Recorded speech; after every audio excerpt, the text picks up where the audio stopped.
குரு பிரம்மா குரு விஷ்ணு குருதேவோ மகேஸ்வரஹ குரு சாட்சாத் பரபிரம்மம் தஸ்மை ஸ்ரீ குருவே நமஹ.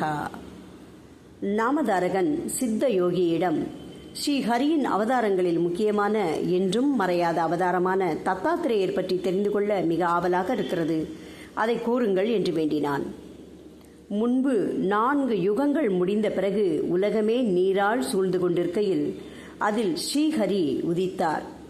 அவர் தொப்புளிலிருந்து பிரம்மா உதித்து 4 வேதங்களை 4 முகங்களாக பெற்று ஸ்ரீஹரியின் கட்டளை கிணங்க உலகின் பிராணிகளை படைக்க வேண்டி முதலில் தன் மனோபலத்துடன் மரிஷி, அத்ரி, அங்கீரச, புலஸ்திய, புலக, கிரது, வசிஷ்டர் ஆகிய 7 பேரை உண்டாக்கினார். பிறகு தன் இடது பக்கமிருந்து சதரூபம் என்ற பெண்ணையும் வலது பக்கத்திலிருந்த ஸ்வயம்பு என்ற மனிதனையும் உண்டாக்கினார். அவர்களுக்கு தேவஹதி என்ற பெண் பிறந்தாள். இந்த தேவஹதியை கர்தமர் என்ற பிரஜாபதிக்கு கொடுத்து கல்யாணம் செய்தனர். அவர்களுக்கு 9 பெண் சிசுக்கள் பிறந்தார்கள். அவர்களில் ஒருவரான அனுசியா அத்ரி மகரிஷியை கல்யாணம் செய்து கொண்டார். இந்த அனுஷ்யா தேவி மிக்க பதிவிரதையாக வாழ்ந்தார். அவளின் பதிவிரத பிரபாவத்திற்கு கடினமான மலைகள், பூமியின் கற்கள் அவளின் கால்கள் கீழே மிக மென்மையாகின. சூரிய பகவான் மற்றும் அக்னியும் அவளிடம் தங்களின் வெப்பத்தை தணித்து குளிராக இருந்தார்கள். காற்றானது தன் வேகத்தை குறைத்து கொண்டு மெல்ல வீசலாயிற்று. இதை பார்த்த தேவர்கள் அவளுடைய பதிவிரதா மகிமையினால் தங்களுக்கு ஏதேனும் கேடு விளையுமோ என்று பயந்து பிரம்மா, விஷ்ணு, ஈசனிடம் சென்று அத்ரி மனைவியான அனுசியா தேவியின் பதிவிரதா மகிமையை நீங்கள் ஏதேனும் செய்து பங்கம் செய்ய வேண்டும். ஏனென்றால் சூரியன், அக்னி, வாயு இவர்களெல்லாம் அவளின் மகிமைக்கு பயந்து தங்களின் தன்மையை குறைத்து கொண்டு செல்கிறார்கள். அதேபோல் நாங்களும் அந்த அம்மையாருக்கு பணிவிடை செய்ய நேரிடுமோ என்று தயக்கமாக இருக்கிறது என்று வேண்டினார்கள். இதை கேட்ட மும்மூர்த்திகள், அவள் அவ்வளவு பெரிய பதிவிரதையா? நாங்கள் சென்று அவளின் பதிவிரத மகிமையை பங்கம் செய்ய முயற்சிப்போம் என்று கூறி முனிவர்களாக மாறுவேடத்தில் அத்ரி மகரிஷி அனுஷ்டானத்திற்கு நதிக்கரைக்கு சென்ற சமயம் அங்கு விருந்தினர்களாக சென்று, அம்மா, நாங்கள் பசியுடன் உங்கள் ஆசிரமத்திற்கு வந்திருக்கிறோம், எங்களுக்கு அன்னமிடுங்கள் என்று கேட்டார்கள். விருந்தினர்களை தெய்வமாக நினைக்கும் அந்த அம்மையார் அவர்களை உள்ளே அழைத்து வணங்கி பாத பூஜை செய்து சந்தனம் பூக்களால் பூஜை செய்து தகுந்த ஆசனத்தில் அமரச் செய்து, ஐயா, நீங்கள் அனுஷ்டானம் செய்து கொள்ளுங்கள், அதற்குள் நதிக்கரைக்கு சென்ற மகரிஷி வந்து விடுவார், எல்லோருமாக சேர்ந்து உணவு உட்கொள்ளலாம் என்றாள். அவர்களோ, மகரிஷி வரும் வரை காத்திருக்க முடியாது, எங்களுக்கு உடனே அன்னமிடுங்கள், இல்லையென்றால் நாங்கள் சென்று விடுவோம் என்றார்கள். வீட்டிற்கு வந்த விருந்தினர் சாப்பிடாமல் திரும்பிச் சென்றால் அது மிகப்பெரிய பாவம். ஆகையால் மனதிலேயே தன் பதியை வணங்கி அவர்களிடம், அப்படியே ஆகட்டும், உங்களுக்கு அன்னமிடுகிறேன் என்று கூறி அவர்களுக்கு இலைகளை போட்டு உள்ளே சென்றாள். அந்த நேரத்தில் அந்த மூவரும், அம்மா, எங்களுக்கு ஒரு நியமம் உள்ளது, தாங்கள் தங்களின் உடைகளை அவிழ்த்து நிர்வாணமாக எங்களுக்கு அன்னமிட்டால்தான் அதை சாப்பிடுவோம், இல்லை என்றால் நாங்கள் சாப்பிடாமல் சென்று விடுவோம் என்று கூறினார்கள். இதை கேட்ட அனுசியா அவர்களை பார்த்து, இப்படி கூறும் இவர்கள் சாமானியமானவர்கள் அல்ல, தெய்வீக புருஷர்களாக உள்ளனர். இவர்களுக்கு அன்னமிடாமல் போகவிட்டால் இத்தனை நாள் நான் அதிதிகளுக்கு தவறாமல் செய்யும் சேவை இன்றோடு வீணாக போய்விடும்.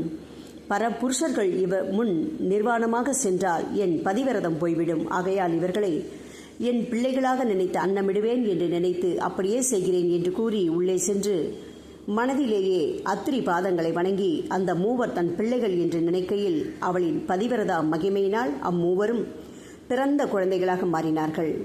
நிர்வாணமாக அவள் அந்த குழந்தைகளிடம் வந்ததும் அவளுக்கு தன் மார்பகங்களிலிருந்து பால் சுரந்தன.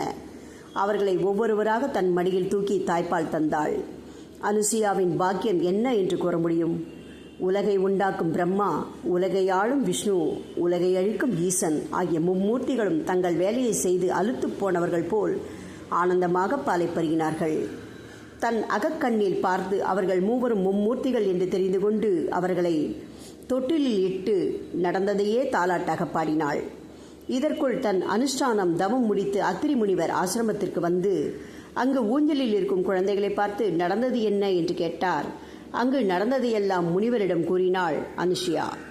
அத்ரி முனிவர் தன் யோக திருஷ்டியினால் அவர்கள் மும்மூர்த்திகள் என்று தெரிந்து கொண்டு அவர்களை வணங்கி இவ்வாறு துதிக்கலானார். ஹே பிரம்மா, நீங்கள் உலகில் பிராணிகளை உண்டாக்கி அலுத்து போய் தூங்க வேண்டும் என்று நினைத்து இங்கு வந்து தூங்குகின்றீர்களோ? ஓ பரம்பொருளான மகாவிஷ்ணு பிரபுவே, உலகையாலும் நீங்கள் எங்கள் ஆசிரமத்தில் வந்து ஊஞ்சலில் அமர்ந்து எங்களை மகிழ்விக்க நினைத்தீர்களோ? ஒரே சக்தியாக உதித்து மும்மூர்த்திகளாக மாறி உலகின் பிராணிகளை தங்களில் லயித்துக் கொள்ளும் ஈசனே, நீங்களும் இங்கு வந்து எங்களின் அதிதி சக்காரத்தை பெற்று எங்களை மகிழ்விக்க வந்தது நாங்கள் செய்த பாக்கியம் அல்லவா? உங்களுக்காக தவம் செய்யும் எல்லோரையும் விட்டுவிட்டு எதுவும் கேட்காமல் இருக்கும் எங்களுக்கு தங்களின் தரிசன பாக்கியம் கிடைக்க பெற்றதுக்கு என்ன புண்ணியம் செய்தோம் என்றார். இதை கேட்ட மும்மூர்த்திகள் பாலகர்கள் ரூபங்களை விட்டு நிஜ ரூபங்களுடன் அவர்கள் முன் தோன்றி, உங்கள் மனைவி மகா ஸ்வாத்வி அனுசுயா மாதாவின் பதிவிரதா மகிமையை சோதிக்க வேண்டுமென்று வந்து அவளின் பதிவிரதா மகிமையினால் நாங்கள் பாலகர்களாக மாறி அவளின் அமுதமான பாலை பருகி ஆனந்தமடைந்தோம். ஆகையால் உங்களுக்கு என்ன வரம் வேண்டுமோ கேளுங்கள், தருகிறோம் என்றார்கள். உடனே அந்த அம்மையார், நீங்கள் என் குழந்தைகளாக மாறி என் பாலை அருந்தினீர்கள், அது அப்படியே உண்மையாக வரம் கொடுங்கள் என்று வேண்டினாள். அப்பொழுது மும்மூர்த்திகள், ஆகா, இந்த அம்மையார் உலகின் நலம் வேண்டி அற்புதமான வரம் கேட்டாள் என்று நினைத்து, தாயே அப்படியே ஆகட்டும் என்று கூறி பிரம்மா தன் அம்சமான சந்திரன் என்ற குழந்தையையும், மகாவிஷ்ணு தத்தர் என்ற குழந்தையையும், பரமசிவன் துர்வாசர் என்ற குழந்தையையும் கொடுத்து, நாங்கள் இவர்களை உங்களுக்கு தத்தமாக்குகிறோம் என்று கூறி ஆசீர்வதித்து சென்றார்கள். சில நாட்களுக்கு பிறகு பிரம்மாவின் அம்சமான சந்திரனும் பரமசிவனின் அம்சமான துர்வாசரும் தங்களின் அம்சங்களை தத்தாத்திரேயரிடம் லயம் செய்து சென்று விட்டார்கள். அன்று முதல் தத்தாத்திரேயர் மும்மூர்த்திகளின் அம்சங்களை பெற்று அவர்களின் ரூபங்களுடன் குருவின் பாரம்பரியத்தை ஆரம்பித்தார். ஸ்ரீ மகாவிஷ்ணு எடுத்த அவதாரங்களான மச்சய, வராக, ராம, கிருஷ்ண முதலானவை தாங்கள் அவதாரம் எடுப்பதற்கு காரணமான பணியை முடித்தவுடன் தங்களின் சரீரங்களை துறந்துவிட்டு வைகுண்டத்திற்கு சென்றார்கள். ஆனால் தத்தாத்திரேயர் அப்படி இல்லாமல் இவ்வுலகம் இருக்கும் வரையில் பூமியில் இருந்து கொண்டு தன்னை நாடி வரும் தன் பக்தர்களை காப்பாற்றிக் கொண்டிருக்கிறார். அவர் இன்னும் பல ரூபங்களாக இந்த உலகில் தோன்றிக் கொண்டிருக்கிறார். பிற யுகங்களில் யாகம், தவம் முதலியவை செய்து பெறக்கூடிய புண்ணியமும் மோட்சமும் கலியுகத்தில் ஸ்ரீ குருவை வணங்கி ஆராதனை செய்வதாலேயே நமக்கு கிடைக்கப் பெற்றது சந்தோஷமானது. நாமதாரகன் தத்தாத்திரேயின் அவதாரம் பற்றி கேட்டு அந்த அம்மையார் அனுசுயாவின் கருணையினால் மானிடர்களுக்கு குரு பரம்பரையும் என்னைப் போல அறியாதவர்களுக்கு உங்களைப் போன்ற குருவும் கிடைத்தது மிக்க சந்தோஷமானது. மேலும் குருவின் மறு அவதாரங்களையும் அவர்களின் மகிமைகளையும் தெரிந்து கொள்ள அவலாக உள்ளேன், தயவு கூறுங்கள் என்று வேண்டினான். ஸ்ரீ குருவே சரணம். இதன் தொடர்ச்சி நாளை தொடரும். ஓம் சாய்ராம்.